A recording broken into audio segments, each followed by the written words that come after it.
আমি পড়তে পারবো না। বিয়াই, ও বিয়াই, বিয়াই, আসসালামু আলাইকুম। ফকিরের বাচ্চা, তুই আমার বাড়িতে আসছস? তোর এত সাহস হয় কেমনে তুই আমার এই বাড়িতে আসছস?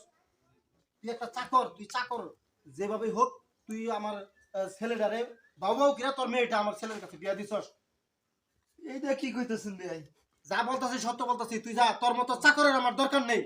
যা, এনে কি এর জন্য আসছস? আর তুই যদি এই বাড়িতে আসস তাহলে তোর মেয়ের আমি বাই করে দিব আমি এখান থেকে। না না এই তোমার মার বাবারা যাইতে বলো, না না, তোমার বাবারা যাইতে বলো এখানে। এনে কি এর জন্য আসছে? তোমার বাবারা দেখলে আমার রাগ উঠে। ফকিরের বাচ্চা, যা এখান থেকে যা।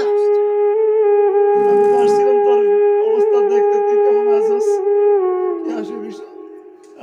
আর তোমার বাবারা যাইতে বলো, ওর সাথে আমার কোনো কথা নাই। আমি বিয়ে সালাম দিয়ে কথা বললাম, বিয়ে বললো বাবা, আমি সত্যি কথা বলতে তোমাদেরকে কখনো এই বাড়িতে আনতে পারবো না, কারণ আমার শ্বশুর গরিব ছোট লোক মানুষ পছন্দ করে না। আরে মা, তুই ভালো থাক, তুই ভালো থাকলে তো আমাদের ভালো, আমরা শুনতে পাইলেই দোয়া করবো তোর জন্য।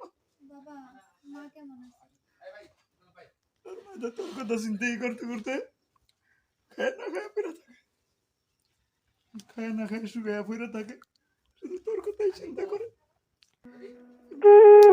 আমি আসছিলাম তোর মা এটা কথা শোনাবো যে মেয়েটা ভালো আছে। তুই তো ভালোই আছস। বৌমা, তোমার বাবারা যাইতে বলো, তোমার বাবারে আমার দেখতে ইচ্ছা করে না। না বেশি না, আমি চলে যাব, আমি আর আসবো না, আমি চলে যাব। আমি গরিব, আমি ছোট,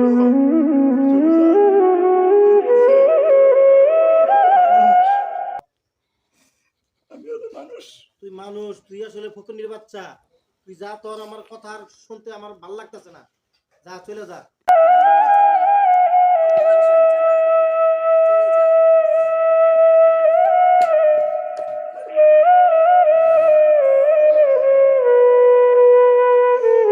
আরে দুনিয়া, আরে দুনিয়া, আমি কোথায় যাব, মার কাছে কি বলবো, আমি কি বলবো, আমি ভালোই বলবো, আমি খুব শান্তিতে আছি।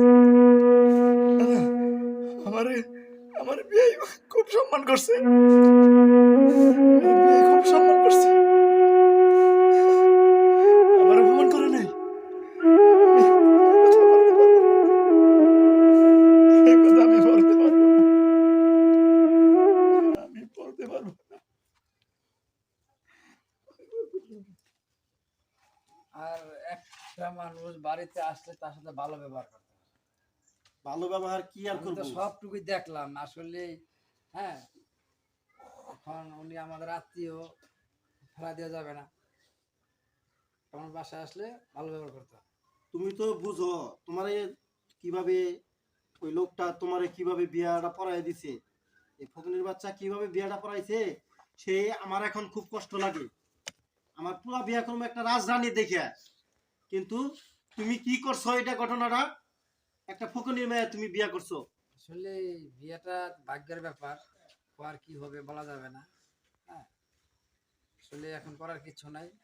এখন ওনারে কিভাবে আমাদের লেভেলে নিয়ে আন যায়, আমাদের যে বাগানরা আছে ওনার নামে লিখে দেওয়া, লিখে দিলে তাহলে সমান সমান হয়ে যাবে, তাহলে উনি আর বাগান বাড়ি কাজ করবে না। কি করছ রে তুই?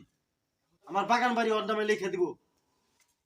না, ওনার আত্মীয় না আমাকে, আমার আত্মীয় হইলে তো এটা করা লাগবে, সমান সমান হওয়া লাগবে, লেভেলে আসা লাগবে। দেখি আমি চিন্তা ভাবনা করে ওটা দেখবনি কি করা যায়। তো আমাদের মান সমান থাকবে না এখন আর। আমি তো কাজ তো একটা গড়াই নিছো তুমি, একটা কাজ গড়াই নিছো মেয়ে এখন। তোর দোষ নাই, মেয়ে তো এখন করার কিছু নাই, এটা ছাড়া উপায় নেই। তো বৌমারা ডাক দাও।